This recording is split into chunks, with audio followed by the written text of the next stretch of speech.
Another one of my favorite artists today.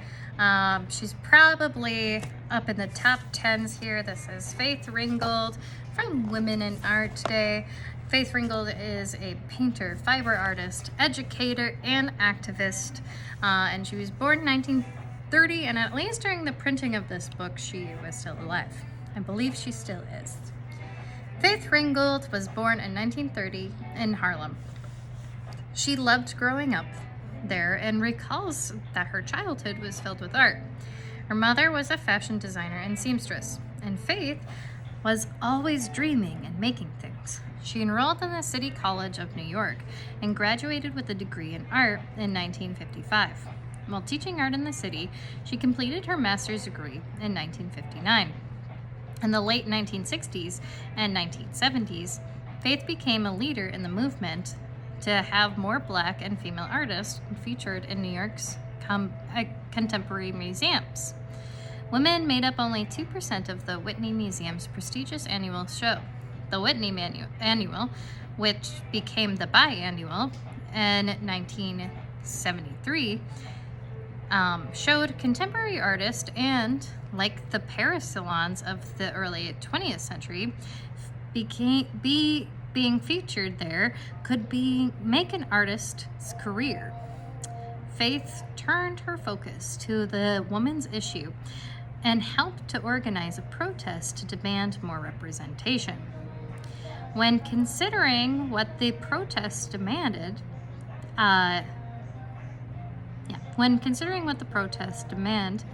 for representation would be, Faith's teenage daughter, Michelle, boldly suggests 50%.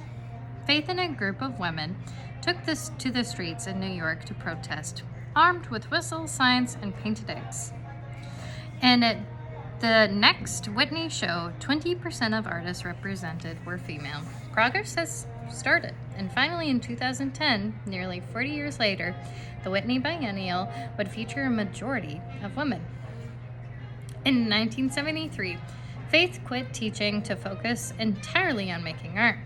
With her mother's help, she first began creating paintings, like Echoes from Harlem, 1980, which included fabric borders with colorful embroidery, beads, and fringe. Then, 1983, she created her first storytelling quilt, where she wrote on the canvas. In her first story quilt called Who's Afraid of Aunt Jemima, 1983, Faith retold the story of a pancake syrup mascot, Aunt Jemima, as a successful and fabulous businesswoman. Many of her quilts have turned into illustrated children's books like Tar Beach, 1991, and Dinner at Aunt Connie's House, 1993. Faith has become known for her artwork, which combines stories, fabric, and painted illustrations. Her work has been shown in major museums throughout the United States, including in 1985 Whitney Biennial. She continues to work, teach, speak about the power of her craft, importance of representation in the arts. Leader in the activist movement for more representation in New York museums, combined storytelling, painting, and fiber arts to create narrative quilts, has written and illustrated many children's books. You can't sit around waiting for someone else to say who you are.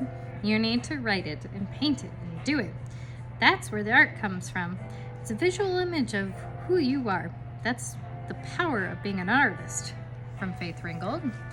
Recipient of the National Endowment for Art Awards in Sculpture, 1978, and Painting, 1989.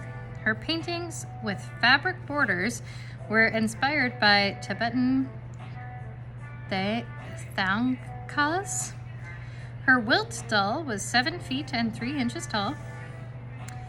Faith made fabric dolls and soft sculptures that she used in performance art pieces. When her memoir kept getting rejected by publishers, she began writing her story on her artwork to get it out there. She finally published her memoir in 1995, We Flew Over the Bridge.